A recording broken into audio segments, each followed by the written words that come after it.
ஆண்டவர் ரட்சகருமான இயேசு கிறிஸ்துவின் இனிதான நல்ல நாமத்தினாலே அருமையான எனது அன்பு சபை விசுவாசிகளுக்கும், மேலும் உலகம் முழுவதும் பேஸ்புக் மூலமாக, யூடியூப் மூலமாக, வாட்ஸ்அப் மூலமாக தேவனுடைய வார்த்தையை கேட்டுக் கொண்டிருக்கிற என் அன்பு தேவ பிள்ளைகளுக்கும் இயேசு கிறிஸ்து உயிர்த்தெழுந்த நல்ல நாள் வாழ்த்துக்களை தெரிவித்துக் கொள்கிறேன். கர்த்தர் நிறைவாக உங்களை ஆசீர்வதிப்பாராக. ஆமென். திரும்பிக் கொள்வோம். ரோமருக்கு எழுதின நிருபம் 6வது அதிகாரம் 5ஆம் வசனத்திலிருந்து வாசிப்போம். 5ஆம் வசனத்தை வாசிப்போம். ஆதலால் அவருடைய மரணத்தின் சாயலில் நாம் இணைக்கப்பட்டவர்களானால் அவர் உயிர்த்தெழுதலின் சாயலிலும் இணைக்கப்பட்டிருப்போம். அல்லேலூயா. நல்லா கவனிக்கணும். இன்னைக்கு 3வது நாள் கருத்தரங்காக இருக்கிறது. குட் ஃப்ரைடேல இருந்து மறுநாள் சனிக்கிழமை, மறுநாள் ஞாயிற்றுக்கிழமை ஆகிய 3 நாட்களிலும் நம்ம சிறப்பு தொடர்புதனையாக தேவனுடைய வார்த்தை குறித்து என்ன செய்து கொண்டிருக்கிறோம், பார்த்து கொண்டிருக்கிறோம். என்னன்னா, வெற்றி சிறந்தார். சொல்லுங்க, இயேசு கிறிஸ்து வெற்றி சிறந்தார். 4வது பாகமாக, 4வது போதனையாக இன்றைக்கு நாம் பார்க்க இருக்கிறோம். இனி நம்ம பார்க்கக்கூடிய தலைப்பு என்னன்னு கேட்டீங்கன்னா, இயேசு உயிர்த்தெழுந்து விட்டார். எத்தனை நாள் சொல்றீங்க? எல்லாம் சொல்லுங்க, இயேசு கிறிஸ்து உயிர்த்தெழுந்து விட்டார். அவர் எதற்காக உயிர்த்தெழுந்தார்னா, என்னை உருமாற்றுவதற்காக. அல்லேலூயா. நாம் மாறணும், நாம் மாற்றப்படணும், என் கஷ்டம் தீரணும், நான் விடுதலையாக்கப்பட்டவனாக இருக்கிறேன் என்பதை எனக்கு அறிவிக்கும்படிக்கு, நான் மீட்கப்பட்டு விட்டேன் என்பதை எனக்கு உணர்த்தும்படிக்கு, நீ உருமாற்றப்பட்டவன் என்பதை உணர்த்தும்படிக்கு. அதான் சொல்றது 5:6 சொல்றாரு. எப்படி 6:5 சொல்றாரு. அதனால் அவருடைய மரணத்தின் சாயலில் நாம் இணைக்கப்பட்டவர்களானால் அவர் உயிர்த்தெழுதலின் சாயலிலும் இணைக்கப்பட்டிருக்கிறோம். எத்தனை பேர் இயேசுவோடு கூட நான் மரித்து விட்டேன்னு சொல்றீங்க? அப்ப இயேசுவோடு கூட நீங்க சிலுவையில மரிச்சிட்டீங்கன்னா, பழைய மனுஷனாகி நீங்க என்ன செஞ்சிட்டீங்க? மரித்து விட்டீர்கள். அப்போ மரணத்துல மட்டும் நீங்க இணைக்கப்படுகிறீங்கன்னா, மரணத்துல மட்டும் கிடையாது, அவருடைய உயிர்த்தெழுதலிலும் நீங்கள் இணைக்கப்படுகிறீர்கள். அவருடைய உயிர்த்தெழுதலிலும் நீங்கள் என்ன செய்றீங்க? இணைக்கப்படுகிறீர்கள். சொல்றாரு, மரணத்திலே நீங்கள் இணைக்கப்பட்டவர்களானால் அவர் உயிர்த்தெழுதலின் சாயலிலும் இணைக்கப்பட்டிருக்கிறீர்கள். பாருங்க, உயிர்த்தெழுதல் பத்தி பேசுறாரு, சாயலை பத்தி பேசுறாரு. ஏதோ ஒரு காரியத்தை பவுல் அப்போஸ்தலர் மத்தியிலே வெளிப்படுத்த விரும்புகிறார். அது என்ன சொல்ல வர்றாரு அப்படின்னா, அப்ப உயிர்த்தெழுந்தவனுக்கு ஒரு புது சாயல் கொடுக்கப்படுகிறது. உயிர்த்தெழுந்த தேவ மனுஷனுக்கு ஒரு புதுவிதமான ஒரு வாழ்க்கை ஆரம்பமாகிறது. ஆமென். ஆரம்பமாகிறது. ஆமென். எத்தனை பேர் ஆமென் சொல்றீங்க? இயேசு உயிர்த்தெழுந்தார் நம்புறீங்களாமா? எத்தனை பேர் சொல்றீங்க நான் இயேசு உயிர்த்தெழுந்தார் நம்புறேன்? நம்பிக்கை வரலையா? சொல்றேன், வாசிங்க. மார்க் 16ஆம் அதிகாரம் 6வது வசனம். நடந்த சம்பவத்தை வாசிக்காருங்க. இயேசு உயிர்த்தெழுந்தார். தூதன் வந்து சொல்றோம், வாயத்திலிருந்து பாருங்க என்ன நடக்குது. மார்க் 16:6 சீக்கிரமா. என்னங்க? அவன் அவர்களை நோக்கி பயப்படாதிருங்கள், சிலுவையில் அறையப்பட்ட நஸ்ரேயனாகிய இயேசுவை தேடுகிறீர்களா? அவர் உயிர்த்தெழுந்தார். அவர் இங்கில்லை. இதோ அவரை வைத்த இடம். போதும். அல்லேலூயா. பாருங்க, யாரை தேடுறீங்க? சிலுவையில் அறையப்பட்ட நஸ்ரேயனாகிய இயேசுவை தேடுறீங்களா? தெளிவா சொல்றாங்க. இயேசு சிலுவையில் அறையப்பட்டார். நஸ்ரேயன், அவர் பெயர் இயேசு. அவரை தான் தேடுறீங்களா? அவர் கல்லறை காலியா இருக்கு, அவர் வைக்கப்பட்ட இடம் காலியா இருக்கு. அவர் இங்க இல்ல. எங்க போனாரு? அவர் உயிர்த்தெழுந்து விட்டார். சொல்லுங்க, இயேசு உயிர்த்தெழுந்து விட்டார். இயேசு உயிர்த்தெழுந்து விட்டார். சிலுவையில மறிச்ச உடனே அவருடைய உயிர், பிதாவே என் ஆவியை ஒப்பு கொடுக்கிறேன்னு சொல்லிட்டு தலையை சாட்சி உயிர் விட்டாரு. உயிர் நேரம் போகுது. தேவ சமூகத்துக்கு கொண்டு போகப்படுது. தேவ சமூகத்துக்கு உயிரை கொண்டு போனோன்னு இயேசுடைய ஆவி ஆத்மாவை கொண்டு போறாங்க. அங்க பிசாசு ஒரு பக்கம் நிக்கலாம், தூதர் கூட்டம் தூதர்கள் ஒரு பக்கம் இருக்கிறாங்க. கவனிங்க, பிசாசு குற்றம் சாட்டுறான், இவர் பாவி, இவர் பாவி, பாதாளத்துக்கு சொந்தம், நான் கூட்டு போக போறேன். கூட்டிட்டு போறான். அங்க போனா சாத்தானுக்கும் இயேசுவுக்கும் சண்டை நடக்கிறது. சாத்தான தேவன் அவன் மேல போரிடுகிறார், சண்டை போடுறார். அவன் சொல்றான், சாத்தான் சொல்றான், நான் உன்னை அடிமையாக்கிட்டேன், நீ பாவி, உன் மேல சாபம் இருக்கு, பாவம் இருக்கு. ஏன் சொல்றாரு, நான் பாவியில நான் பாவத்தை சுமக்க வந்தவன், நான் சபிக்கப்படல, சாபத்தை சுமக்க வந்தவன். என்னுடைய பரிசுத்தத்தை என்ன நம்பின பிள்ளைகளுக்கு கொடுத்துட்டு, என்னுடைய ஆசீர்வாதத்தை என்ன நம்பின பிள்ளைகளுக்கு கொடுத்துட்டு, என்னுடைய சுகத்தை என்ன நம்பின பிள்ளைகளுக்கு கொடுத்துட்டு, அவங்களுடைய சுகவினத்தையும் பலவினத்தையும் பாவத்தையும் சாபத்தையும் நான் சுமந்து வந்திருக்கிறேன். நீ பாவத்தை சுமத்தை வேணா, சுகவினத்தை பலவினத்தை வேணா நீ என்ன செய்யலாம், அது மேல வேணா நான் ஆதிக்கம் கொள்ளலாம், என் மேலே ஆதிக்கம் கொள்ள உனக்கு அதிகாரம் இல்லை என்று சொல்லி அவன் தலையை நசுக்கி அவனை ஜெயித்து இயேசு கிறிஸ்து உயிர்த்து எழுந்தார்.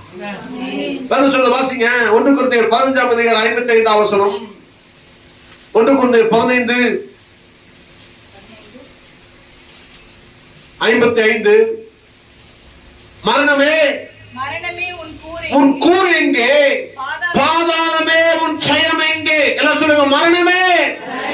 வாயத்தன் சத்தம் என்ன உங்களுக்கு எல்லாம் தூசு குடிச்சுன்னு அப்படியே கிறங்கி போச்சா? சொல்லுங்க, மரணமே. சத்தமா, மரணமே உன் கூர் எங்கே, பாதாளமே உன் ஜெயம் எங்கே? மன்னவன் இயேசு உயிர்த்தெழுந்து விட்டார். அல்லேலூயா. மரணமே உன் கூர் எங்கே, பாதாளமே உன் ஜெயம் எங்கே? மரணத்தை ஜெயித்தவராக, மரணத்தை வென்றவராக இயேசு கிறிஸ்து உயிர்த்து வெற்றி சிறந்தார். மரணத்தை அடக்கி வைக்க முடியல. சாத்தான் நினைச்சிட்டான், ஓஹோ முடிஞ்சு போச்சு கதை, எல்லா மனுஷனையும் எப்படி அடிச்சு பிடிச்சு கொண்டு பாதாளத்தை சேர்த்தோமோ அதே போல தேவ குமாரனா இயேசுவே என்ன செஞ்சுட்டேன், அடிமையாக்கி கொண்டு வந்து சேர்த்துட்டோம்பா. அவ்வளோ பெரிய சந்தோஷம் கொடுத்து அப்படியே தலைகால் தெரியாம நிக்கிறான். அவன் எப்படி ஆதாமியை ஏவாளையும் மனிதர்களை ஏமாற்றினானோ அதே போல இயேசு கிறிஸ்து நமக்கு பதிலாக இந்த பூமியிலே மனிதனாக பிறந்து, நமக்கு பதிலாக கல்வாரி சிலுவையிலே உயர்த்தப்பட்டு, நமக்கு பதிலாக ரத்தம் சிந்தி, நமக்கு பதிலாக பாவத்தை சுமந்து, நமக்கு பதிலாக சாபத்தை சுமந்து, நமக்கு பதிலாக நான் பாவம் செய்யல, அவங்களுடைய பாவத்தை சுமக்க வந்தேன், நீ என்னை ஒண்ணும் செய்ய முடியாதுன்னு சாத்தானை ஏமாற்றி மரணத்தை ஜெயித்து உயர்த்தி இருந்தா. ஏமாத்தப்பட்டு போனான். என் பிள்ளைங்களை ஏமாத்தின நீ நினைச்சிட்டா என்ன உன்னால அடக்க முடியாது, நான் தான் உன்னை உண்டாக்குனேன், அந்த சராசரம் உண்டாக்கணும், நான் என்னை உன்னால ஒண்ணுமே செய்ய முடியாது, பண்ண முடியாதுடா, என்ன உன்னால சொல்லுங்க, பண்ண முடியாதுடா. சொல்லுங்க, வாயத்தம் சொல்லுங்க, பண்ண முடியாதுடா, ஒண்ணுமே பண்ண முடியாதுடா. தலைவினத்தை கொடுக்க முடியாது, சத்தமா சொல்லுங்க, சுகவினத்தை கொடுக்க முடியாது, வியாதியை கொடுக்க முடியாது, வறுமையை கொடுக்க முடியாது, கவலையை கொடுக்க முடியாது. என் குடும்பத்துக்குள்ள சொல்லுங்க, என் குடும்பத்துக்குள்ள ஒன்னால ரெண்டகம் பண்ண முடியாது. ஓ இயேசுவின் நாமத்தில் திரும்ப நீங்க பிசாசு இயேசுவின் நாமத்தை சொன்னா பயப்படுறான்.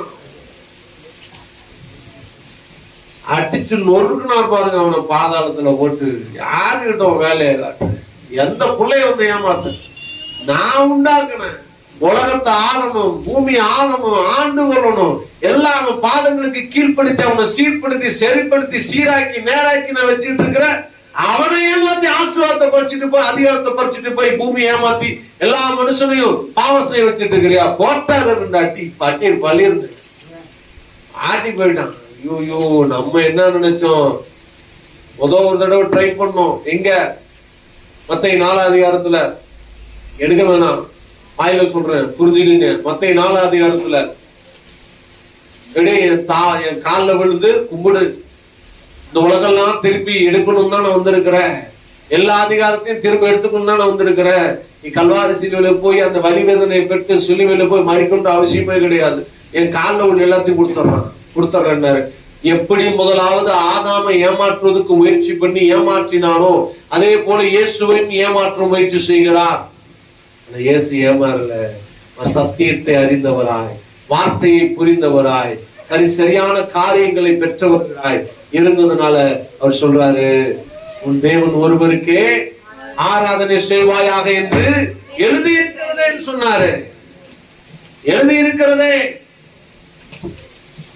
அப்பாலே போய் சாப்பிட்டாங்க. யாருக்கிட்ட வந்து என்ன பேசுற?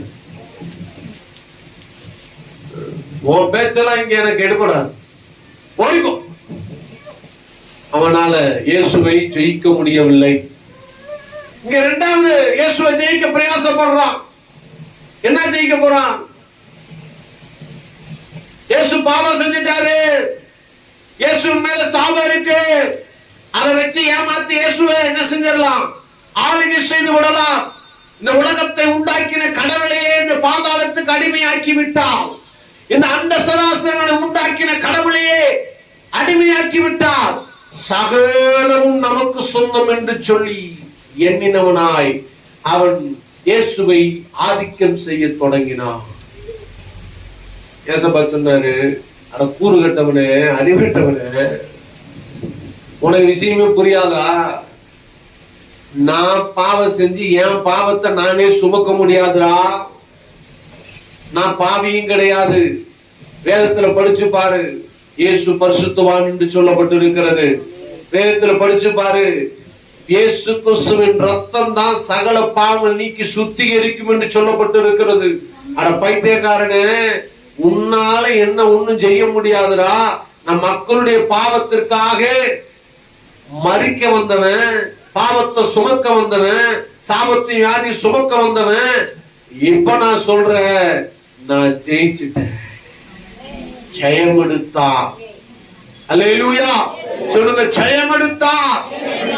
பாதாள மரணத்தை வென்றவராக உயிர்த்து இயேசு ஜெயம் எடுத்தார். இது முதலாவது காரியம். மரணத்தை வென்றவராக உயிர்த்து இயேசு வெற்றி சிறந்தார். எல்லாம் சொல்லுங்க, மரணத்தை, எல்லாம் சொல்லுங்க, மரணத்தை வென்றவராக உயிர்த்து இயேசு கிறிஸ்து வெற்றி சிறந்தார். ஒன்னும் பண்ண முடியல. இரண்டாவது, பாதாளத்துக்கு போனவங்க யாரும் திரும்பி வர முடியாது. பாதாளத்துக்கு போனவங்க யாரும் திரும்பி வர முடியாது. பாருங்க, பாதாளத்தை வென்றவராக உயிர்த்து இயேசு வெற்றி சிறந்தார். அல்லேலூயா. பாதாளத்தை வென்றவராக உயிர்த்து இயேசு வெற்றி சிறந்தார். பாதாளத்துக்கு போனவங்க யாருமே திரும்பி வர முடியாது. அவ்வளவுதான். பாதாளம் முழுங்குச்சுன்னா முடிஞ்சிச்சு கதை. கவனிங்க, ஐஸ்வர்யவானாகிய லாசரு பாதாளத்தில் இருக்கிறார். சரி, ஐஸ்வர்யவான் பாதாளத்தில் இருக்கிறார். லாசரு ஆபிரகாமுடைய மடியில் இருக்கிறார்.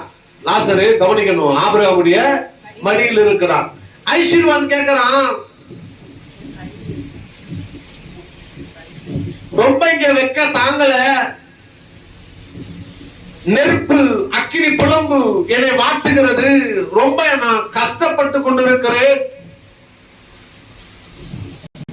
ஆபிரகாமே, லாசருடைய விரல்ல இருந்து ஒரு சுடு தண்ணியை மட்டும் என் நாக்கில் விட சொல்லுங்க. சொல்றாரு, நீ இருக்கிற இடத்துக்கு நான் இருக்கிற இடத்துக்கு ஒரு பெரிய பிளவு இருக்குப்பா. இங்க இருந்து நான் அங்க போக முடியாது, அங்க இருந்து நீ இங்கேயும் வர முடியாது. ஐயோ, அப்படிப்பட்ட கொடுமையான வாழ்க்கை ஆயிப்போச்சா, நிலைமை ஆயிப்போச்சா. சரி, என்னுடைய சகோதரர்கள் நான் வாழ்ற மாதிரியே பணத்துல பிறண்டு வாழ்ந்துட்டு இருக்கிறாங்க. பணம் இருக்கனால தலகனா அதிகமாயி போச்சு. நம்மளா சம்பாதிக்கிறோம், கையில பணம் இருக்கிறோன்ற மனத்துல பெரிய ஒரு எண்ணம் இருக்கனால கர்த்தரையே மறந்து விடுகிறான், கர்த்தரையே மறந்து விடுகிறான். அதனால ஒரு உணர்வு இல்லாம இருக்கிறான், கர்த்தரை தேட மாட்டான், ஆராதிக்க மாட்டான், ஜெபிக்க மாட்டான், ஆலயத்துக்கு போக மாட்டான், கர்த்தருக்கு உண்மையா இருக்க மாட்டான். ஏன்னா கையில சம்பாதிக்கிறோன்ற பணம் வருதுன்ற ஒரு எண்ணம். பணத்துக்கும் வேலைக்கும் நேரத்தை கொடுக்கிறானே தவிர தேவனுக்கு நேரத்தை கொடுக்க மாட்டான். அதனால லாசருவை அனுப்பிச்சு, இல்ல யாராவது உங்க ஊழியக்காரர் ஒருத்தர் அனுப்பிச்சு அவங்களெல்லாம் என்ன செய்யுங்க சொல்லி திருப்புங்க, அப்படியாவது ஆண்டவர்கிட்ட நம்பட்டும், அப்படியாவது சர்ச்சுக்கு போட்டோம், அப்படியாவது ஆண்டவருக்கு உண்மையா இருக்கட்டும், அப்படியாவது ஆண்டவருக்கு கொடுக்கட்டும், அப்படியாவது நேரத்தையும் காலத்தையும் பணத்தையும் ஆண்டவருக்காக செலவு பண்ணட்டும் சொல்றாரு. தம்பி, நீ தப்பா புரிஞ்சு வச்சிருக்கிறப்பா. இந்த பாதாளத்துக்குள்ள வந்தோம் ஒருத்தனும் வெளியே போக முடியாதுப்பா. இதுல மாட்டினா சிக்கி சின்ன பண்ணமாயிரு, வேற வழியே இல்ல.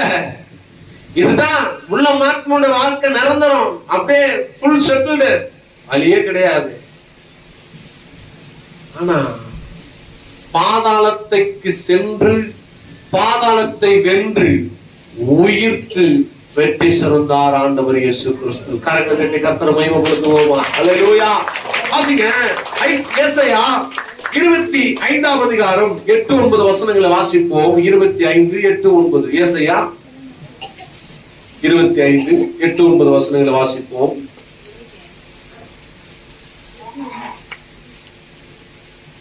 அவர் மரணத்தை ஜெயமாக விழுங்குவார். கர்த்தராகிய தேவன் எல்லா முகங்களிலும் இருந்து கண்ணீரை துடைத்து தமது ஜனத்தின் நித்தியத்தை பூமியில் இராதபடிக்கு முற்றிலும் நீக்கி விடுவார். கர்த்தரே இதை சொன்னார். அக்காலத்திலே இதோ இவரே தம்முடைய தேவன், இவருக்காக காத்திருந்தோம், இவர் நம்மை ரட்சிப்பார், இவரே கர்த்தர், இவருக்காக காத்திருந்தோம், இவர் ரட்சிப்பினால் களி கூர்ந்து மகிழுவோம் என்று சொல்லப்படும். எத்தனை பேர் ஆமென் சொல்றீங்க? இன்னைக்கு நம்ம சொல்ல போறதா அன்னைக்கே எழுதி வச்சுட்டாங்க. நாங்க கர்த்தரை மகிமைப்படுத்துவோம். ஏன்னா இவரே எங்கள் கர்த்தர், இவரே எங்கள் தெய்வம். வெற்றி சிறந்தார், மரணத்தையும் பாதாளத்தையும் ஜெயித்தவராக வெற்றி சிறந்தார், மரணத்தையும் பாதாளத்தையும் மேற்கொண்டவராக வெற்றி சிறந்தார். இவரே எங்கள் தெய்வம். சொல்ற மரணத்தை ஜெயமாக விழுங்குவார். அல்லேலூயா. மனசெல்லாம் நினைச்சிட்டான், அப்பாடா சிலுவையில இனிமே நினைச்சிட்டாங்க. அந்த யூத கோத்திரத்தார் எல்லாரும் யோசிச்சுட்டாங்க, அவ்வளவுதான் முடிஞ்சு கதை. என்னது கதை முடிஞ்சிச்சு. இயேசு என்ன செஞ்சிட்டோம், நினைச்ச மாதிரி சிலுவையில வச்சு காலி பண்ணிட்டோம். பிளான் பண்ணி அடிச்சாங்க பாருங்க. விசுவாசம் முயற்சி பண்ணா காலில் விழுந்து, அதாவது அவர் அடையணும்னு முடியல. கடைசியில பிளான் பண்ணா, யாருக்காக வந்த? இந்த ஜனத்துக்காக வந்தியா? இந்த மக்களுக்காக வந்தியா? அவங்களையே உனக்கு ஆப்போசிட்டா திருப்புறோம் பாரு, அவங்களே உனக்கு ஆப்போசிட்டா திருப்புறோம் பாரு. எந்த கோத்திரத்துல பிறந்தாரோ, எந்த சொந்த பந்தத்தில் மத்தியில இருந்தாரோ, அந்த சொந்த பந்தமே இவருக்கு எதிராக மாறிடுச்சு. எல்லாம் குறை சொல்ல ஆரம்பிச்சுட்டான். பொய் திட்டம் தீட்டி பொய்யான பழிய போட்டு ஆண்டவருக்கு வார்த்தைக்கு விரோதமா செய்யறாரு. கீழ்ப்படியில அப்படியா இப்படியா செய்யற அற்புதம் பெருசா தெரியல. செய்யற அற்புதத்தை பத்தி யோசிக்கல. மனுஷன் பாவத்திலிருந்து விடுதலையாக்கப்படுறதை பத்தி யோசிக்கல. சடங்காச்சாரத்தை யோசிக்கிறான், சம்பிரதாயத்தை யோசிக்கிறான், அதுக்கு முக்கியத்துவம் கொடுக்கிறான். இந்த சடங்காச்சாரம் சம்பிரதாயம் எதுக்கு உண்டாக்கப்பட்டதுன்னு சொன்னா, கடவுள் பயபக்தி மனிதர்களுக்கு உண்டாக வேண்டும் என்று சொல்லி உண்டாக்கப்பட்டது. ஆனா அதனால கடவுள் மேல இவங்களுக்கு பயம் வரல, கடவுள் மேல நம்பிக்கை வரல, கடவுள் மேல உண்மையான எண்ணம் இல்ல, கடவுளுக்காக வாழுகிற அந்த எண்ணம் உள்ளத்திலிருந்து வரல. இதெல்லாம் செய்யணும்பா அப்படின்னு கடமைக்காக செய்து கொண்டிருக்கிறார். கடமைக்காக செய்யற காரியங்கள் உலகம் அதை மதிக்குமே தவிர கடவுள் அதை மதிக்க மாட்டார். கடவுள் அதற்கு முழு பொறுப்பையும் ஏற்றுக்கொள்ள மாட்டார். உன் உள்ளத்தை முழுதாக ஆண்டவருக்கு கொடுத்து தேவனுக்கு செய்ய வேண்டிய காரியத்திலே நீ அதை இணைத்து செயல்படும் போது மட்டும்தான் அந்த இடத்திலே தேவனுடைய ஆசீர்வாதத்தையும் நன்மைகளையும் நீ பார்ப்பாய். பாருங்க, சொல்றாரு, நீ ஞாயிற்றுக்கிழமை ஓய்வு நாள்னு சொல்ற, சனிக்கிழமை ஓய்வு நாள்னு சொல்ற, அந்த ஓய்வு நாள்ல உண்மையா கர்த்தரை துதிக்கணும், உண்மையா கர்த்தரை மகிமைப்படுத்தணும். உண்மைதான், ஒத்துக்கிறேன். ஆனா ஒருத்தன் குழியில இருக்கிறான், பள்ளத்துல ஒரு ஆடு விழுந்துருச்சு, சாக கிடக்குது. அந்த சாக கிடக்கிற மனுஷனை கூட உயிர் கொடுக்க கூடாதா? அந்த மாதிரி உயிர் கொடுத்ததுனாலதான் குற்றத்தை கொண்டு தூக்கி போட்டாங்க மேல. அவரை அவரு எந்த கோத்திரத்துக்கு வந்தாரோ, எந்த சொந்த பந்தத்துக்கு வந்தாரோ, அந்த சொந்த பந்தங்களையே விசுவாசனா ஆப்போசிட்டா திருப்பி போகணும். கடைசியில இவங்கதான் சொந்தக்காரனே என்ன செய்யணும், தூக்கி செல்வையில அடிக்கிறான்.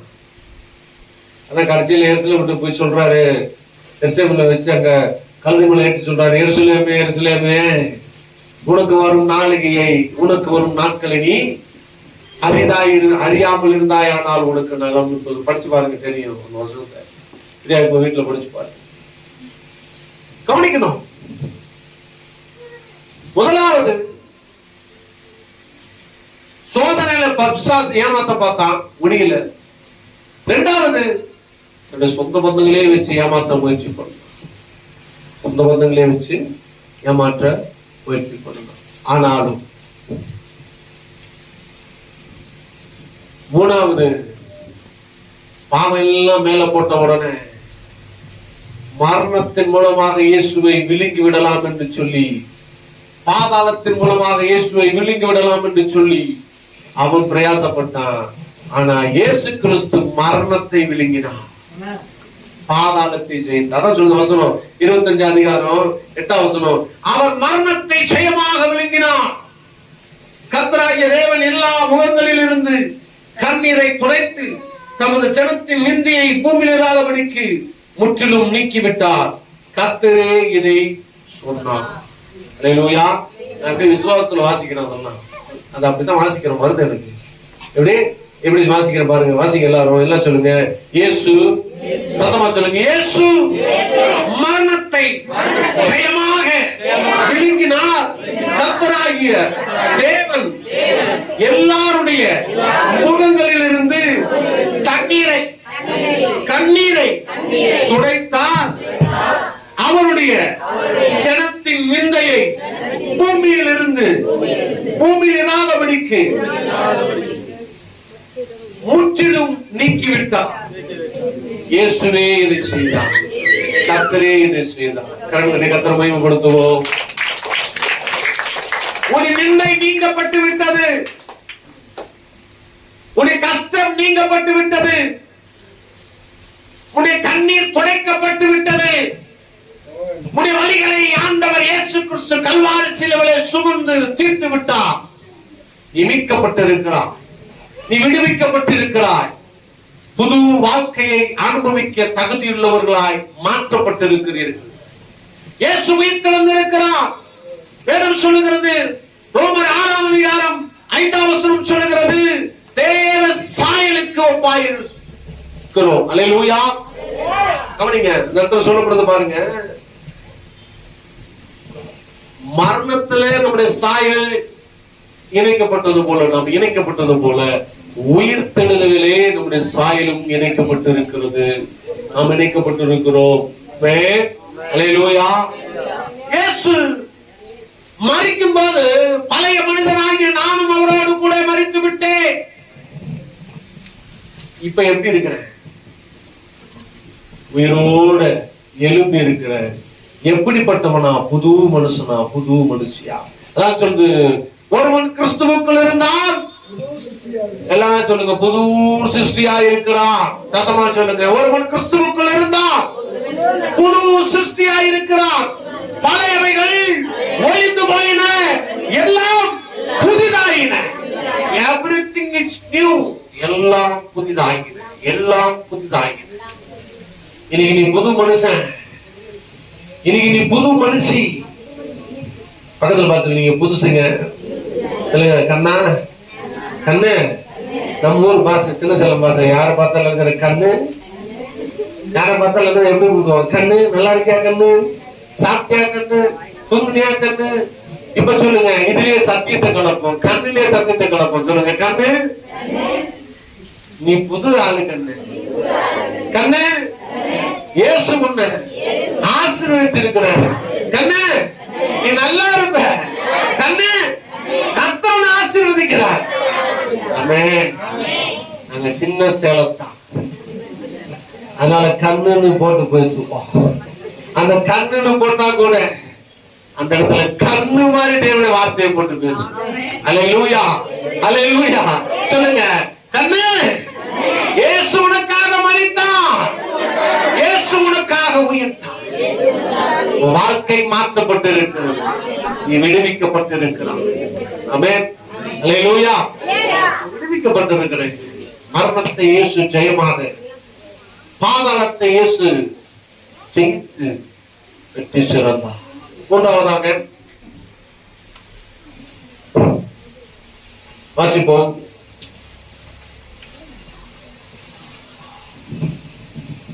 ஒன்று கொரிந்தியர் 15:45. சாத்தானுடைய தலையை நசுக்கி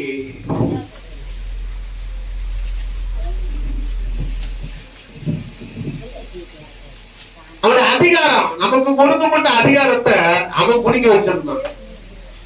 அதை பறித்து ஜெயமாக வெற்றி சிறந்தான், உயிர்த்து ஜெயமாக வெற்றி சிறந்தான். மூணாவது காரியம், சாத்தானின் தலையை நசுக்கி அதிகாரத்தை பறித்தவராக உயிர்த்து வெற்றி சிறந்தான். அல்லேலூயா. 1 அதிகாரம் 42 வாசிப்போம். 1:15. அந்தபடியே முந்தின மனுஷனாகிய ஆதாம் ஜீவாத்மாவானான் என்று எழுதியிருக்கிறது. பிந்தின ஆதாம் உயிர்ப்பிக்கிற ஆவியானவர். சொல்லுங்க, உயிர்ப்பிக்கிற ஆவியானவர். நாடி வேற மாதிரி, இப்போ வேற லெவல்ல இருக்கு. அடுத்த சொல்லணும், நீங்க வாலிபுல்ல சொல்றோம், நாங்க வேற மாதிரி ப்ரோ. இப்ப சொல்லுங்க, நாங்க வேற மாதிரி ப்ரோ. நீங்க நினைக்கிற மாதிரி ஆளு நாங்க இல்ல. எல்லாம் சத்தமா சொல்லுமா, வாய தரங்க.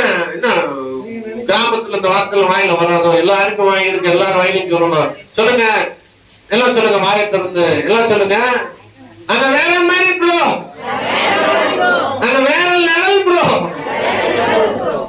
எப்ப தெரியுமா? இயேசு உயிர்த்தெழுந்த பின்னாடி. கர்த்தர் மகிமை கொடுக்குவோம். ஒரு வித்தியாசமான ஆளுங்க.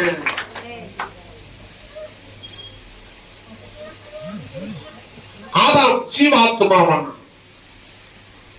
ஆனா இயேசு கிறிஸ்து உயிர்த்தெழுந்த பின்னாடி பிந்தின ஆதாம் உயிர்ப்பிக்கிற ஆவியா. இயேசு கிறிஸ்து உங்களை உயிர்ப்பிக்கிறவர். சொல்லுங்க, இயேசு கிறிஸ்து என்னை உயிர்ப்பிக்கிறவர். கவனிங்க, இயேசு கிறிஸ்து உயிர்த்தெழுந்து விட்டார். ஆமென். எதுக்காக? முதல் காரணம் சொன்ன, மரணத்தை ஜெயமாக விளங்கினார். இரண்டாவது, பாதாளத்தை வென்றார் சொன்ன. மூணாவது தான் பார்த்துட்டு இருக்கிறோம், சாத்தானுடைய தலையை நசுக்கி அவன் நம்ம கிட்ட இருந்து பறிச்ச அதிகாரத்தை மறுபடியும் பறித்து வெற்றி சிறந்தார். ஆமென், அல்லேலூயா. என்ன நடந்துச்சு? நம்ம கிட்ட இருந்து பறிச்ச அதிகாரம் நம்ம பேசுறோமே. ஏதோ சாத்தான் தலையை நசுக்கிறான்னு உங்களோட சொல்லிட்டு இருக்கிறோமே. சாத்தான் தலையை நசுக்கினாரா? எப்பவுமே சரி, சாத்தான் தலையை நசுக்கினார்னா மாமத்துல யோசிச்சுட்டு இருக்கிறோம். ஏன்னா பள்ளி தலையை பிடிச்சி நசுக்கிற மாதிரி, ஏன்னா மீன் தலையை அறுத்து குழம்பு வச்ச மாதிரி யோசிச்சுட்டு இருக்கிறோம். இல்ல ஆட்டு தலை எடுத்து பொசுக்கி அதை பீஸ் பீஸா வெட்டி கொண்டே குழம்பு வச்ச மாதிரி பேசிட்டு கிடக்கணும்.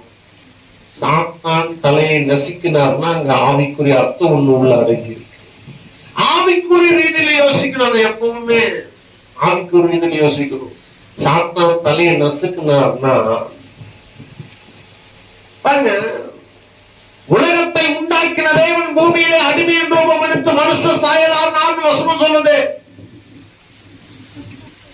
அடிநின்று கொடுத்திருக்கிறாரு. ஏன் அடிநின்று கொடுத்தாரு? அவர் உண்டாக்குன பூமிக்கு ஒரு ராஜாவுடைய மகன் இந்த பூமிக்கு வரும்போது ராஜா போல வருவானா இல்ல வேலைக்காரன் போல வருவானா சொல்லுங்க. ஆனா இயேசு வேலைக்காரன் போல வந்தாரு. ஏன் தெரியுமா? அப்ப இந்த பூமிக்கு வேற ஒருத்தன் இந்த பூமி மேல ஆதிக்கம் செலுத்தவனா இருந்தான், ஆதிக்கம் செலுத்திக் கொண்டிருந்தான். ஏன்னா மனுஷனுக்கு கொடுக்கப்பட்ட அதிகாரத்தை ஏமாற்றி லூசிபர் பறித்துக் கொண்டான். லூசிபர் என்ன செஞ்சான்? சாத்தான் வேஷம் போட்டு பறிச்சுட்டான். ஏன்னா அவனுக்கு இந்த பூமி மேல ஆசை. ஏற்கனவே இந்த பூமியை என்கிட்ட கொடுத்து வச்சிருந்தார் ஆண்டவர்.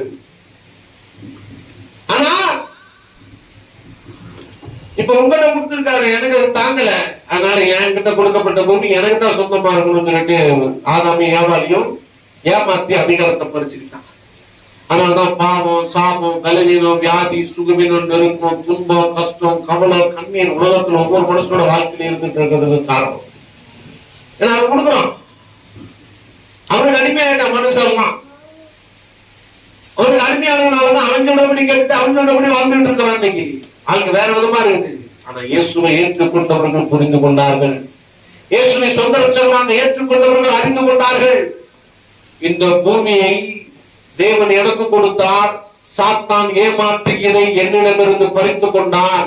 மறுபடியும் இயேசு இந்த பூமியிலே அடிமையின் ரூபம் எடுத்து என்னை போல அடிமையுள்ளவனாக வாழ்ந்து எனக்காக கல்வாரி சிலுவை உயர்த்தி, எனக்காக கல்வாரி சிலுவை உயர்த்தப்பட்டு என்னுடைய பாவத்தை அவர் சுமந்து, என்னுடைய சாபத்தை அவர் சுமந்து, என்னுடைய அடிமை தனத்தை அவர் விடுதலையாக்க வேண்டும் என்பதற்காக எனக்காக அவர் மரித்தார். மரித்தது மாத்திரமல்ல, பிசாசின் தலையை நசுக்கி, சொல்றோம்ல பிசாசின் தலையை நசுக்கி, அதுக்குதான் விளக்கம் சொல்லிட்டு இருக்கிற ஜெயம் எடுத்தான். பிசாசின் தலையை நசுக்கினார்னா மனுஷன் திறந்து கொடுக்கிற அதிகாரத்தை அவன்கிட்ட போய் சண்டை போட்டு இது என் பிள்ளைகளுக்கு கொடுக்கப்பட்ட அதிகாரம், உனக்கு அந்த அதிகாரத்தின் மேல கையில் என்று பறித்து கொண்டான். அதான் தலையை நசுக்கினார்னு அர்த்தம். ஆமென். அல்லேலூயா, அல்லேலூயா. எல்லாம் சொல்லுங்க, இயேசு ஜெயம் எடுத்தார், இயேசு ஜெயம் எடுத்தார், இயேசு ஜெயம் எடுத்தார். வாசிங்க ரோமருக்கு நிருபம் 6வது அதிகாரம் 3 அப்படியே தொடர்ச்சியா அப்படியே ஒண்ணுன்னா வாசிங்க பார்க்கலாம். இயேசு கிறிஸ்து மரிச்சதுக்கான முழு காரணமே இங்க சொல்லப்பட்டிருக்கு. இயேசு கிறிஸ்து உயிர்த்ததுக்கான முழு காரணமே இங்க சொல்லப்பட்டிருக்கு. அப்படியே வாசிங்க பார்க்கலாம். இப்ப புரிய நான் சொன்னதுல உங்களுக்கு என்னன்னு வாசிங்க. 6வது அதிகாரம் 3வது வசனம். கிறிஸ்து இயேசுக்குள்ளாக ஞானஸ்தானம் பெற்ற நாம் அனைவரும் அவருடைய மரணத்திற்குள்ளாக ஞானஸ்தானம் பெற்றதை அறியாமல் இருக்கிறீர்களா? கவனிங்க, இந்த கொஸ்டின் கேட்கிறாரு, அது பதில் சொல்லணும்ல. பவுல் அப்போஸ்தலன் அப்பவே கொஸ்டின் கேட்டு வச்சுட்டாரு. எத்தனை பேருக்கு பதில் தெரியும்? எதுக்காகமா நீங்க எல்லாம் ஞானஸ்தானம் எடுத்தீங்க? நம்ம பணியில கேட்கிற கிராமத்து பணியில என்னத்துக்குமா நீங்க எல்லாம் ஞானஸ்தானம் எடுத்தீங்க?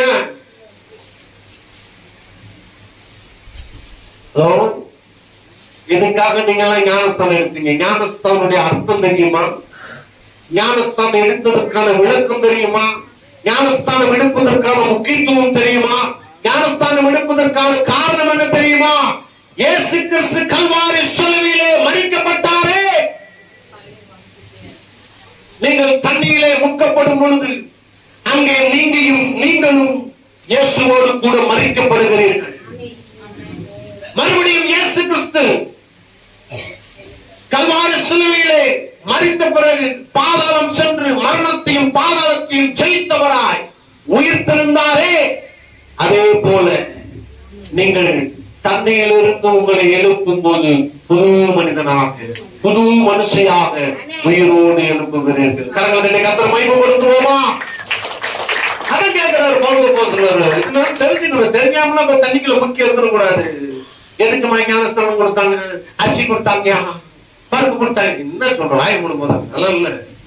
அப்போ இல்ல, இப்ப எப்படி தெரியுமா? உண்மையா இயேசுவை உள்ளத்திலே ஏற்றுக்கொண்டு, உண்மையா இயேசுவுக்காக தன்னை அர்ப்பணித்து சத்தியத்தை உணர்ந்தவர்களாக நானும் இயேசுவோடு கூட என்னுடைய பழைய எண்ணம், பழைய சிந்தனை, பாவ வாழ்க்கை, பாவ செயல் அனைத்தையும் கல்வாரி சிலுவையிலே ஆணி அடிக்கிறேன். அன்னையிலிருந்து எந்திரிக்கும் போது எனக்குள்ள ஒரு புது எண்ணம், எனக்குள்ள ஒரு புது சிந்தனை. இயேசுவோடு கூட நானும் புது மனுஷனா எழுப்பேன். இப்ப நான் பழைய ஆள் இல்ல. பழைய ஆள் என்ன சொன்னேன் தெரியுமா? சும்மா குழந்தைகிட்டே இருப்பேன். என் வாழ்க்கை ஃபுல்லா கண்ணீரா இருக்கு, கவலையா இருக்கு, கஷ்டமா இருக்கு, முடியல, நடக்கல, மாறல, அப்படி இப்படி. இனிமேல் அப்படி பேச மாட்டேன். இனிமேல் நான் பேச போறது என்ன தெரியுமா? நான் புது மனுஷன்பா. முன்னாடி நான் ஞானஸ்நானம் எடுத்ததுக்கு முன்னாடி வேற. ஆனா இப்ப எங்க அப்பா இயேசு கிறிஸ்து இந்த உலகத்தை உண்டாக்கினவர், சகலமும் அவரின் பாதங்களுக்கு கீழ்ப்படுத்தி இருக்கிறார். அல்லேலூயா. அடுத்த வாசிங்க, வாச்சாதான் உங்களுக்கு புரியும். 3:4 6:4 மேலும் பிதாவின் மகிமையினாலே கிறிஸ்து மருத்துவம் எழுப்பப்பட்டது போல நாமும் புதிதான ஜீவனுள்ளவர்களாய் நடந்து கொள்ளும்படிக்கு அவருடைய மரணத்திற்குள்ளாக்கும் ஞானஸ்தானத்தினாலே கிறிஸ்துவுடன் கூட அடக்கம் பண்ணப்பட்டோம். அதனால் அவருடைய மரணத்தின் சாயலில் நாம் இணைக்கப்பட்டவர்களானால் அவர் உயிர்த்தெழுதலின் சாயலிலும் இணைக்கப்பட்டிருப்போம். அல்லேலூயா. மரணத்தின் சாயல், உயிர்த்தெழுதலின் சாயல். சொல்லுங்க, மரணத்தின் சாயல், உயிர்த்தெழுதலின் சாயல். மரணத்தின் சாயல் நல்லா கவனிக்கணும். ரொம்ப அருமையா வார்த்தை நல்லா சொன்னேன். தியானிக்கும் போது ரொம்ப ஆழமா நிதானமா சிந்தித்து கூர்ந்து நல்லா கவனிச்சு தியானிக்கணும். சாயல் சொன்னா அவர் எப்படி இருக்கிறாரோ அப்படியே நானும் இருக்கிறேன், அதான் அர்த்தம் சாயல். இப்ப மரணத்தின் சாயல்னா இயேசு எப்படி மரிக்கும் போது இருந்தாரோ அப்படியாகவே நானும் மரித்தேன், அதான் அர்த்தம். உயிர்த்தெழுந்த சாயல் சொன்னா இயேசு உயிர்த்தெழுந்த பிறகு அவருடைய சரீரம் எப்படி இருந்ததோ, அவருடைய சாயல் எப்படி இருந்ததோ அப்படியாக நானும் இருக்கிறேன். கர்த்தரை உபயோகப்படுத்துவோமா? அல்லேலூயா. இப்ப உங்களுக்கு மரணத்தின் சாயல் வேணுமா, உயிர்த்தெழுந்த சாயல் வேணுமா? சொல்லுங்க, உயிர்த்தெழுந்த. வாயத்திறந்து எல்லாம் வாயத்திறந்து சொல்லுங்க, கையை வைத்து சொல்லுங்க, எனக்கு இயேசு கிறிஸ்து உயிர்த்தெழுந்த அந்த சாயல் வேணும், அந்த சாயல் வேணும். ஆமென். உங்களுக்குள்ள இயேசு கிறிஸ்துவின் உயிர்த்தெழுந்த சாயல் இருக்கிறது. ஆமென். அல்லேலூயா. ஆதாமை ஏவாளை தேவன் படைக்கும் போது அவருடைய சாயலை உண்டாக்கினார். ஆதியாகமம் 1 26 27 28 வசனம் வாசிங்க பார்க்கலாம். திருப்புங்க, ஆதியாகமம் 1 26 27 28 வசனங்களை வாசிப்போம். பின்பு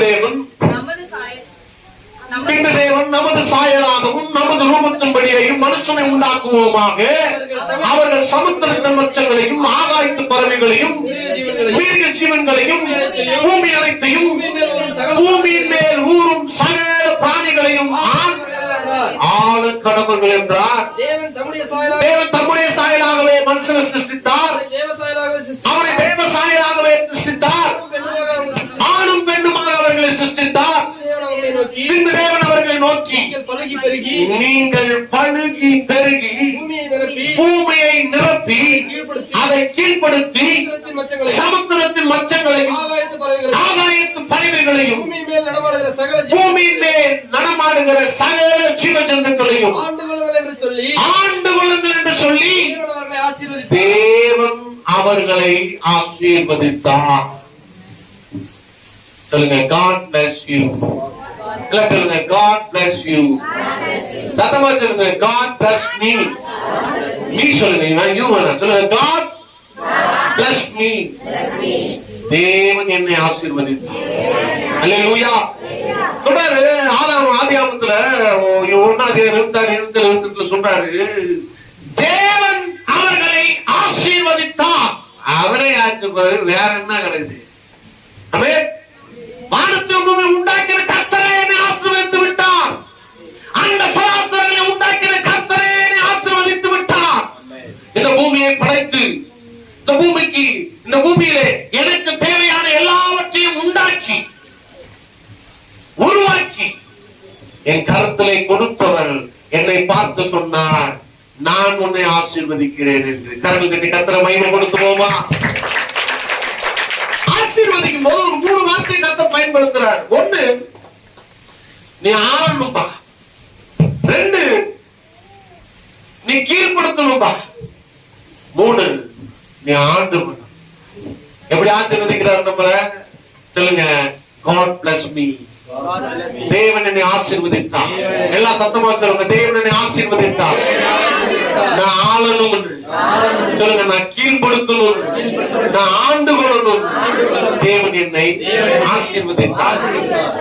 இப்ப பாருங்க, இப்படி தேவன் நம்ம ஆசீர்வதிச்சாரா? இப்பதான் பிசாசு வந்து குட்டி கலந்தா பண்ணிட்டு போறான். அவருடைய சாயலை கர்த்தர் என்ன உண்டாக்கி பாருப்பா, நான் என்ன போல ஒண்ணு உண்டாக்கி இருக்கிறேன். நான் பரலோகத்துக்கு ராஜா, நீ பூமிக்கு ராஜா. ஏன்னா அப்பதான் தெரியும். ஏன்னா ஒரு ராஜா வீட்டுக்குள்ள ராஜாவா இருந்தாதான் ராஜாவுக்கு எப்படி மரியாதை கொடுக்கணும், கணக்கு கொடுக்கணும் புரியும். ஒரு ராஜா வீட்டுக்குள்ள ஒரு குஞ்சாவா இருந்தா ராஜாவுடைய வாழ்க்கை நடைமுறை தெரியாது. அதனால ராஜா வீட்டுக்குள்ள ராஜாவா இருக்கணும்ன்றதுக்காக உன்னை பூமிக்கு ராஜாவா ஏற்படுத்தி வச்சிருக்கிறப்பா, சகல அதிகாரத்தையும் கையில கொடுக்குறேன், பார்த்து கவனமா ஆளுகை செய். ஆனா ஒன்னே ஒண்ணு மட்டும் உனக்கு வைக்கிறேன், எதுவுமே நீ எடுக்கிற முடிவுல தான் முடியும். நீ தெரிந்தெடுக்கிற முடிவுல தான் அதுல மாற்றம் உண்டாகும். அதனால தெரிந்தெடுக்கும் காரியங்களில் மாத்திரம் நீ சரியான முடிவை ஏற்படுத்திக் கொள்ளுன்னு ஆண்டவர் சொல்லிட்டாரு. அதனாலதான் ஏதேன் தோட்டத்துல அந்த நன்மைக்கு பெரிய கனியும் ஜீவரிச்ச கனியும் வச்சுட்டு தொடாதப்பா. ஏன்னா மனுஷன் தேர்ந்தெடுக்க கூடாதுன்னா அது மொத்தமா அழிச்சிருக்கோம், அந்த சப்ஜெக்ட் எல்லாம் ஆக்கிருக்கலாம். ஆனா வச்சாருன்னா நான் நல்லா வாழ்றது என் கையில இருக்கு, நான் நல்லா வாழறது என் கையில இருக்கு, நான் நல்லா இருப்பதும் என் உள்ளத்துல இருக்கு, நான் நல்லா இல்லாம போறதும் என் உள்ளத்துல இருக்கு. என்னுடைய வார்த்தைய என் இருதயத்துல இணைச்சு அந்த வார்த்தை உயிருள்ள வார்த்தைக்கு நான் உயிருள்ளவனா மாறும் பொழுது என்னோட வாழ்க்கையில ஜெயத்தை நான் நிச்சயமா சொல்றீங்க. சொன்ன கையெழுத்தணும் இல்ல, உள்ளத்துல எழுப்பணும் இல்ல, உயிருள்ள வார்த்தைக்கு நான் உயிருள்ளவனா இருந்து செயல்படும் போது சரியான வாழ்க்கையில நிச்சயமா நிறைய. ஆமென். அது சும்மா கிடையாது. சும்மா ஏதாவது இயேசுவுக்கு வெற்றி சிறந்தார் சும்மா கிடையாது. எப்படியே கல்வாரி சிலுவையில் உயர்த்தப்பட்டார், மரித்தார், மாசமானார், திருவன் தடுக்கணும், ரத்த சிந்தினாரு, நினைவு கூறணும், சும்மா கிடையாது. He is changing our life. அவர் நம்முடைய வாழ்க்கையை மாற்றி இருக்கிறார். எவ்வளவு சந்தோஷமான காரியம். கை தட்டவனாமா, சந்தோஷப்படவனாமா, சந்தோஷப்படும். அவரின் வாழ்க்கையை மாற்றி இருக்கிறார். வாழ்க்கையை மாற்றப்பட்டு விட்டது. நான் இன்றைக்கு உருமாற்றம் அடைந்திருக்கிறேன். எப்படி? என் சாயல் மாறப்பட்டு இருக்கிறது. என்னுடைய அடிமையின் எண்ணம் மாறப்பட்டு இருக்கிறது. என்னுடைய அடிமையின் சிந்தனை மாறப்பட்டு இருக்கிறது. உயர்த்தெழுந்து வந்த உடனே சொல்றாரு பாருங்க, வாசிங்க. மத்தேயு 28 அதிகாரம் 18வது வசனம் வாசிங்க.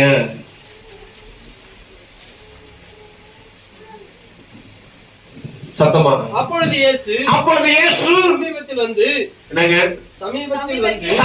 வந்து அவர்களை நோக்கி வானத்திலும் பூமியிலும் சகல அதிகாரமும் எனக்கு கொடுக்கப்பட்டிருக்கிறது. போதும். அல்லேலூயா. என்ன சொல்றாரு? வானத்திலும் பூமியிலும் சகல அதிகாரமும் எனக்கு கொடுக்கப்பட்டிருக்கிறது. நான் கேட்கிறேன், அதிகாரம் கொடுக்கப்பட்டிருக்குன்னு சொன்னா ஏன் பிசாசு கிட்ட போய் கால்ல பிசாசு வந்து சொல்றான், கால்ல விடு, நான் உலகத்தெல்லாம் தரேன் அப்படின்றான். அதிகாரம் கொடுக்கப்பட்டிருந்தா ஏன் இயேசு வந்து சிறுவில் அடிக்கிறாங்க? அங்கதான் விஷயம் இருக்கு. இயேசு மரித்து உயிர் தெழுவதற்கு முன்பதாக மனிதன் எப்படி வாழ்ந்தானோ அப்படியாகவே இயேசு அடிமையின் ரூபம் எடுத்து அடிமையின் வழியிலே வாழ்ந்தார். இந்த அதிகாரம் வந்துச்சு இல்லையா? எப்ப தெரியுமா? அவர் நம்முடைய பாவங்களை சுமந்தவராய், சாபங்களை சுமந்தவராய், கல்வாரி சொல்லி உயர்த்தப்பட்டு மரித்து 3ஆம் நாளிலே உயிர் தெழுந்த உடனே சாத்தானை ஜெயித்தவராய், அவனிடத்துல நம்மிடத்திலிருந்து பறிக்கப்பட்ட அதிகாரத்தை உரித்தவராய் வெற்றி சிறந்த பின்னாடி சொல்றாரு, வானத்திலும் பூமியிலும் சகல அதிகாரமும் எனக்கு கொடுக்கப்பட்டிருக்கிறது. வானத்திலும் பூமியிலும் சகல அதிகாரம் எனக்கு கொடுக்கப்பட்டிருக்கிறது. இப்ப அவர்கிட்ட இருக்க எல்லா அதிகாரமும் இயேசு நாமத்தை சொல்லி ஜெபம் பண்றோமா? எதுக்கு தெரியுமா? அவர்கிட்ட அதிகாரம் இருக்கு. அதனால இயேசு நாமத்துல போ பிசாசுன்றோம், இயேசு நாமத்துல வியாதியை ஓடி போட்டுறோம், இயேசு நாமத்துல தலைவலியை ஓடி போட்டுறோம், இயேசு நாமத்துல கால்வலியை ஓடி போட்டுறோம். ஏன்னா சகல அதிகாரமும் வானத்திலும் பூமியிலும் சகல அதிகாரம். இன்னொரு வசனம் அடிக்கடி யோசிப்பேன். பிலிப்பியருக்கு நிருபம் 2ஆம் அதிகாரம் ரொம்ப அருமையாக சொல்லப்பட்டிருக்கிறது. பிலிப்பியருக்கு நிருபம் 2ஆம் அதிகாரம். எல்லாத்தையும் வாசிக்க போறது இல்ல, ஒரு சில வார்த்தைகள் மட்டும் தான் அந்த இடத்துல வாசிச்சு முடிக்க போறேன். பிசாசு இயேசுவின் பேரை கட்ட நடுங்கிறான். பாருங்க 10ஆம் வசனம். இயேசுவின் நாமத்தில் வானோர் பூதலத்தோர் பூமியின் கீழோருடைய முழங்கால் யாவும் முடங்கும்படிக்கும் பிதாவாகிய தேவனுக்கு மகிமையாக இயேசு கிறிஸ்து கர்த்தர் என்று நாவுகள் யாவும் மறிக்கும் பண்ணும்படிக்கும் எல்லா நாமத்திற்கும் நீ மேலான நாமத்தை எல்லாம் சொல்லுங்க. வாயத்திலிருந்து அவருக்கு, சத்தமா சொல்லுங்க, அவருக்கு மேலான நாமத்தை தந்தருளினார். ஆமென். அவர் வல்லமையுள்ளவர். இன்னைக்கு இயேசு நாமத்தை சொன்னா பரலோகத்துல ஒரு பெரிய மரியாதை. ஏன்னா அந்த இடத்துல உண்டாக்கின கடவுளே இறங்கி வந்து நமக்காக மரித்தார். அது மிகப்பெரிய ஒரு மரியாதை கொடுக்கக்கூடிய நாமம். பூமியில ஒரு வாழ்க்கை வாழ்ந்த 33 வருடமும் மனிதனோட வாழ்க்கை மாற வேண்டும் என்ற ஒரே நோக்கத்திற்காக தன்னை முழுமையாய் அர்ப்பணித்தார். அந்த நாமம் மிக மேலான நாமம். பாதாளத்துல போனதுல இருந்து ஒவ்வொரு பிசாசையும் அடி அடிச்சு சாத்தான அடிச்சு தொப்சம் பண்ணார் ஐயா. இன்னைக்கு பாதாளம், சாத்தான், பிசாசு இயேசுவின் நாமத்தை கேட்டா அலறுது. உள்ளங்காடெல்லாம் கொடுங்க. ஐயோ இவரா சாமி அந்த அடிச்சு தொப்சம் கொண்டு போனாரு. அவர் மேலானவர், அவர் அருமையானவர், அவர் அற்புதமானவர். அவரால் முடியாதது கூடாதது ஒன்றுமே இல்லை. ஆமென். சொல்லுங்க, இயேசுவின் மரணத்து நிமித்தம், இயேசுவின் உயிர்த்தெழுந்த நிமித்தம் நான் இழந்து போன தேவ சாயலை மறுபடியும் பெற்றிருக்கிறேன். நான் இழந்து போன தேவன் எனக்கு கொடுத்த அதிகாரத்தை மறுபடியும் பெற்றிருக்கிறேன். இன்றைக்கு உருமாற்றம் அடைந்து என் ஆவியிலும் என் ஆத்மாவிலும் என் சரீரத்திலும் தேவனுக்கு முழுமையாய் வாழ்வேன். ஆமென். நீங்க உருமாற்றம் அடைஞ்சிருக்கிறீங்கம்மா. நீங்க இன்னைக்கு உருமாற்றம் அடைஞ்சிருக்கிறீங்க. இன்னொரு உருமாற்றத்தை பத்தி சொன்னா டைம் எடுக்கும். ஆனா நமக்கு நேரம் பத்தாது. இன்னொரு ஈஸ்டர் வந்தா இந்த உருமாற்றத்தை பத்தி மறுபடியும் நான் பேசுறேன். ஆனா இப்ப நான் சொல்ற உருமாற்றம் ரொம்ப முக்கியமானது. ஏன்னா நம்ம பூமியில இன்னைக்கு வாழ்ந்துட்டு இருக்கிறோம். இயேசு கிறிஸ்து பூமியில தான் மரித்தார். இயேசு கிறிஸ்து பூமியில தான் உயிர் தெழுந்தார். அதனால அந்த பூமியில இருக்கிற இந்த வாழ்க்கையில நீங்கள் உருமாற்றம் பெற்றவர்களாக இருக்கிறீர்கள், உருமாற்றம் அடைந்தவர்களாக இருக்கிறீர்கள், ஜெயம் எடுத்தவர்களாக இருக்கிறீர்கள். நீங்கள் இயேசுவின் ரத்தத்தின் மூலமாக, உயிர்த்தெழுதல் மூலமாக வெற்றி சிறந்திருக்கிறீர்கள். ஆமென். எல்லாம் எழுந்து நிற்போம். எல்லாம் எழுந்து நிற்போம். கரங்களை தாண்டிட்டு சொல்லுவோம். நன்றி ஆண்டவரே.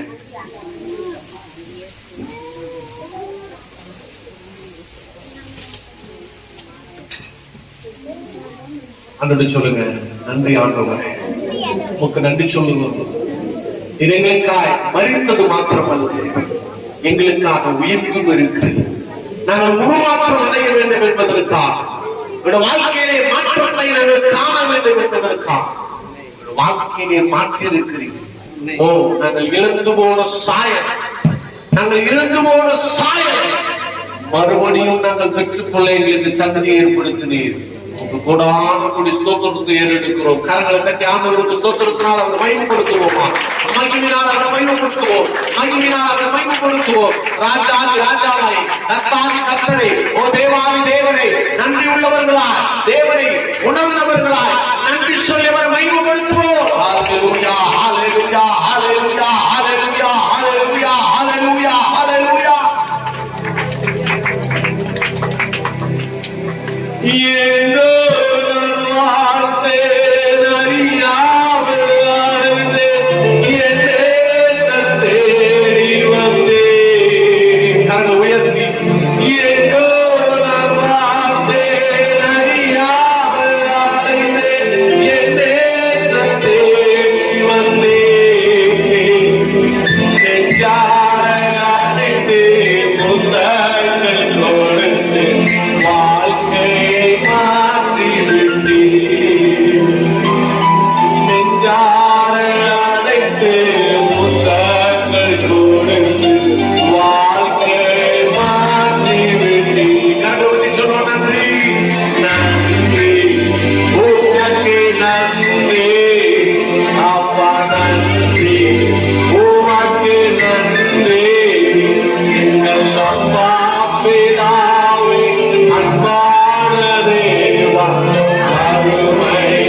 பண்ணா அந்த ஒலை போட்டு முக்கிறதுக்கு ஆயத்தமா இருக்கு, இழுக்கிறதுக்கு ஆயத்தமா இருக்கு.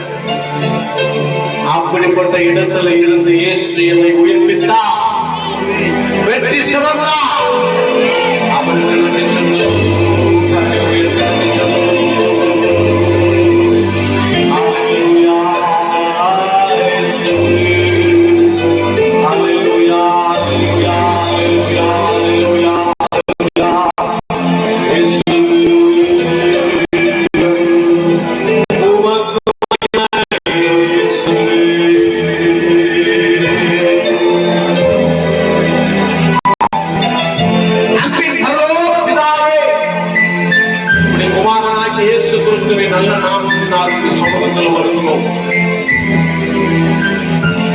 வந்திருக்கிற ஒவ்வொரு பிள்ளைகளுக்கு கரத்தில் ஒப்பு கொடுக்கிறோம். அப்பா,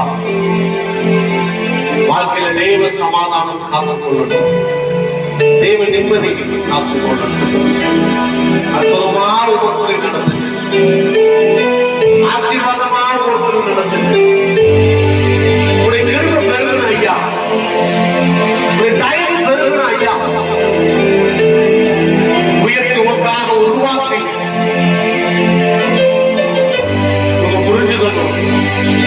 வாழ்க்கை மாற்றப்பட்டிருக்கிறது என்பதை உணர்ந்து கொள்ளுப்பா. நீங்க மறுத்தது நோக்கம், மறுத்தது காரணத்தை உணர்ந்தவர்களா வாழட்டும், உமக்காக வாழட்டும். எல்லாருக்கும் சிறந்திருக்கிறது. இந்த நாளிலே அவரவர்கள் வீடுகளிலே சென்று காலை வைக்கும் பொழுது உயிர்த்தெழுந்த இயேசுவின் வல்லமை ஒவ்வொரு குடும்பத்தையும் ஆளுகை செய்யும். அந்த வல்லமை அநேகர் அறிந்து புரிந்து கொள்ளத்தக்கதாக வேலை செய்யட்டும். ஆசீர்வதிக்கிறேன்.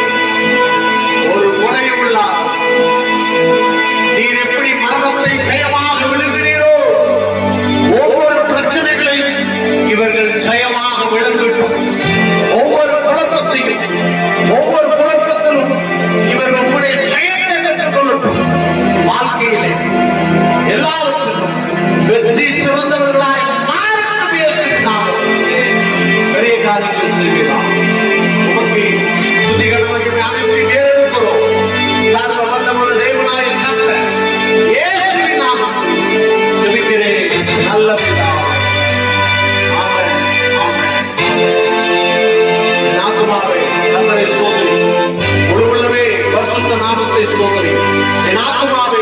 கர்த்தரை ஸ்தோத்திரி. கர்த்தர் செய்த சகல உபகாரங்களையும் மறவாது.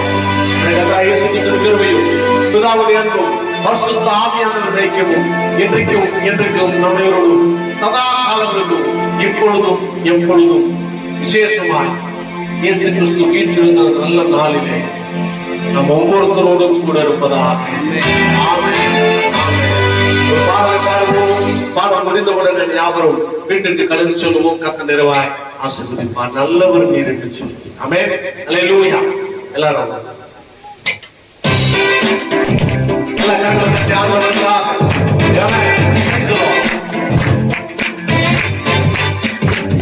நான் உயிரோடு இருக்கும் நாளெல்லாம் சுமந்து பாடுவேன். நான் உள்ளளவும் என் தேவனே உம்மை கீர்த்தனம் பண்ணுவேன். நான் உயிரோடு இருக்கும் நாளெல்லாம் சுமந்து பாடுவேன். நான் உள்ளளவும் என் தேவனே உம்மை கீர்த்தனம் பண்ணுவேன். எனக்காய் மரித்த என் தேவன் நான் இங்கே போவேன். வாழ்நாளெல்லாம் உம்மை துதித்து பாடுவேன். சொல்லு இயேசு நல்லவர், நல்லவரே, மிகவும் நல்லவரே, நல்லவரே, நன்மைகள் செய்பவரே, நல்லவரே, மிகவும் நல்லவரே, நல்லவரே, நன்மை செய்பவரே. என்னை மறுக்க கொடுத்தீருமே, வாசிக்க கொடுத்தே திருவுடலை எனக்காய். என்னை மறுக்க கொடுத்தீருமே, வாசிக்க கொடுத்தே திருவுடலை எனக்காய். உங்கள் அன்பு பேர் என்று சொல்லுவோம்.